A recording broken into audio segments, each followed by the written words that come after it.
Good morning. I'm Brian Reagan. This is Tyler Kelly. And we are coming to you today from Matthew chapter 9, verses 1 through 8. Tyler, if you don't mind reading those. So he got into a boat, crossed over, and came to his own city. Then, behold, they brought to him a paralytic lying on a bed. When Jesus saw their faith, he said to the paralytic, "Son, be of good cheer, your sins are forgiven you." And at once some of the scribes said within themselves, "This man blasphemes." There you go. But Jesus, knowing their thoughts, said, "Why do you think evil in your hearts? For which is easier to say, 'Your sins are forgiven you,' or to say, 'Arise and walk'? But that you may know that the Son of Man has power on earth to forgive sins." Then he said to the paralytic, "Arise, take up your bed, and go to your house." And he arose and departed to his house. Now when the multitude saw it, they marveled and glorified God, who had given such power to men. Okay. Tomorrow we'll look at the corresponding in Mark chapter 2, verses 1 through 12, where there's a little more depth in that account. But Tyler, I want you to say this phrase. Your sins are forgiven you. Your sins are forgiven you. Wait, we've done this exercise before. Yes, we have. Be quiet. They don't know that we've done it necessarily. They should go back and watch our old videos. Now say, arise. Arise. Take up your bed and walk. Take up your bed and walk. And go home. And go home. And go to your house. Go to your house. Now, Tyler, which one of those was the more difficult one to say? Based on what he originally said, your sins are forgiven you, is slightly longer. Slightly longer. So that would be slightly more difficult to say. It's not like saying, round the rugged rock, the ragged rascal ran. Yeah, that's just ridiculous. Okay. Or she sells seashells by the seashore. How much wood would a woodchuck chuck if a woodchuck could chuck wood? A woodchuck would chuck all the wood if a woodchuck could chuck wood. You say, what's that have to do with this? Everything.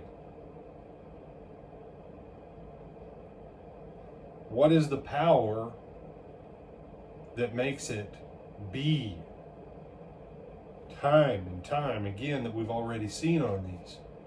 What Jesus says. Mm-hmm. Jesus's point is both of them are equally easy to say.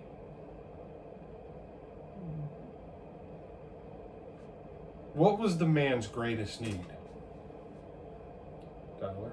Spiritual healing. Okay, yeah. His sins to be forgiven. If he gets up and walks and he goes to a bar,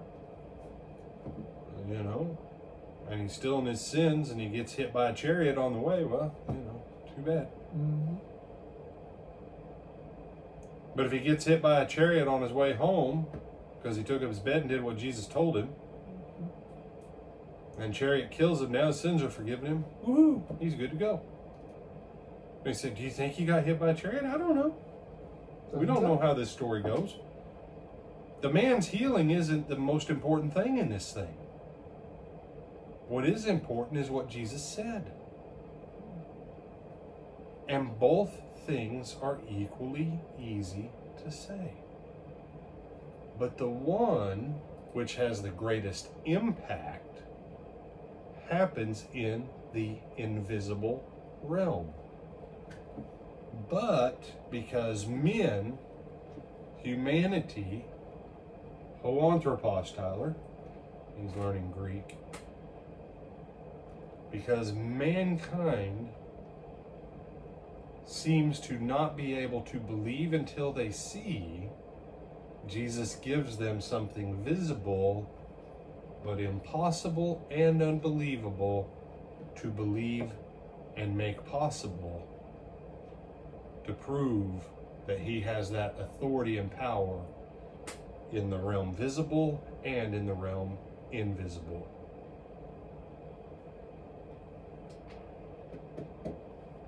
You have some other thoughts on this one? No, sir. That's where we're going to leave that one right now. We're going to come back to this when we look at it, Thursday? Thursday morning, yes. When we look at Thursday morning, tomorrow morning, in Mark chapter 2.